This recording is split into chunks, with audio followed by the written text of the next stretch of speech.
ಗೀತಾ ಮಹಾತ್ಮೆ. ಸುಹೃನ್ಮಿತ್ರಾರ್ಯುದಾಸೀನ ಮಧ್ಯಸ್ಥದ್ವೇಷ್ಯ ಬಂಧುಷು ಸಾಧುಷ್ವಪಿ ಚ ಪಾಪೇಷು ಸಮಬುದ್ಧಿರ್ವಿಶಿಷ್ಯತೆ.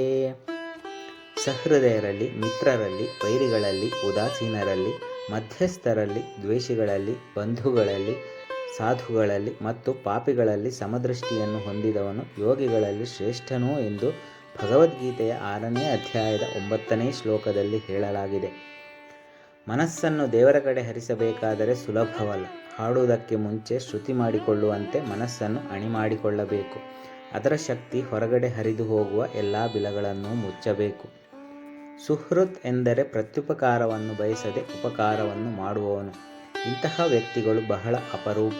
ಸ್ವಾರ್ಥವೇ ಹೆಚ್ಚಾಗಿರುವ ಈ ಪ್ರಪಂಚದಲ್ಲಿ ಸಹೃದಯರು ಸ್ವಭಾವತಃ ಒಬ್ಬರು ಇನ್ನೊಬ್ಬರಿಗೆ ಸಹಾಯ ಮಾಡುವವರು. ಅವರು ಪ್ರತಿಫಲವಾಗಿ ಏನನ್ನೂ ಅಪೇಕ್ಷಿಸುವುದಿಲ್ಲ.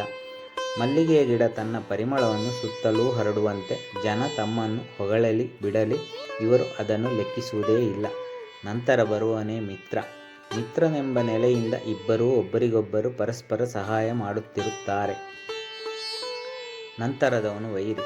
ಯಾವಾಗಲೂ ಕೆಟ್ಟದ್ದನ್ನೇ ಬಯಸುವನು. ಇನ್ನು ಮುಂದೆಯೂ ಅದನ್ನೇ ಮಾಡುವುದಕ್ಕೆ ಹೊಂಚು ಹಾಕುತ್ತಿರುವವನು. ಇಂತಹವರನ್ನು ನೆನೆಸಿಕೊಂಡರೆ ಸಾಧಾರಣ ವ್ಯಕ್ತಿಗಳಿಗೆ ಕೋಪ ಬಂದೇ ಬರುವುದು. ಆದರೆ ಯೋಗಿಯಾದವನು ಆ ಬಗ್ಗೆ ಚಿಂತಿಸುವುದಿಲ್ಲ. ಉದಾಸೀನ ಮನೋವೃತ್ತಿಯವರು ಯಾವ ಪಕ್ಷವನ್ನೂ ವಹಿಸರು. ಪರಸ್ಪರ ಯಾವ ಸಂಬಂಧವನ್ನೂ ಹೆಚ್ಚು ನೆಚ್ಚಿಕೊಳ್ಳುವುದಿಲ್ಲ. ಮಧ್ಯಸ್ಥ ಎಂದರೆ ಇಬ್ಬರ ವೈಷಮ್ಯಗಳನ್ನು ನೋಡುತ್ತಾ ಇರದೆ ಆ ಜಗಳದ ಮಧ್ಯೆ ಬಂದು ಬಿಡಿಸುವವನು. ದ್ವೇಷಿ ಎಂದರೆ ನಮ್ಮ ವಿರುದ್ಧ ಪಿತೂರಿ ಮಾಡುವವನು. ಬಂಧುಗಳು, ಸಾಧುಗಳು ನಮಗೆ ಸದಾ ಹಿತವನ್ನು ಬಯಸುವವರು. ಇಂತಹ ವ್ಯಕ್ತಿಗಳನ್ನೆಲ್ಲ ಯೋಗಿ ಒಂದೇ ಸಮವಾಗಿ ನೋಡುತ್ತಾನೆ. ಅವನು ಯಾರ ಬಗೆಗೂ ಹೆಚ್ಚು ಆಸಕ್ತನಾಗುವುದಿಲ್ಲ. ಚೇಳಿನ ಕೊಂಡಿಯಲ್ಲಿ ವಿಷ ತುಂಬಿಕೊಂಡಿದ್ದರೆ ಹಸುವಿನ ಕೆಚ್ಚಲಲ್ಲಿ ಹಾಲು ತುಂಬಿಕೊಂಡಿದೆ. ಚೇಳು ಕುಟುಕಿದಾಗ ವಿಷ ಸೋರಿದರೆ ಹಸುವಿನ ಕೆಚ್ಚಲನ್ನು ಹಿಂಡಿದರೆ ಅಮೃತ ಸದೃಶವಾದ ಹಾಲು ಸ್ಫುರಿಸುವುದು.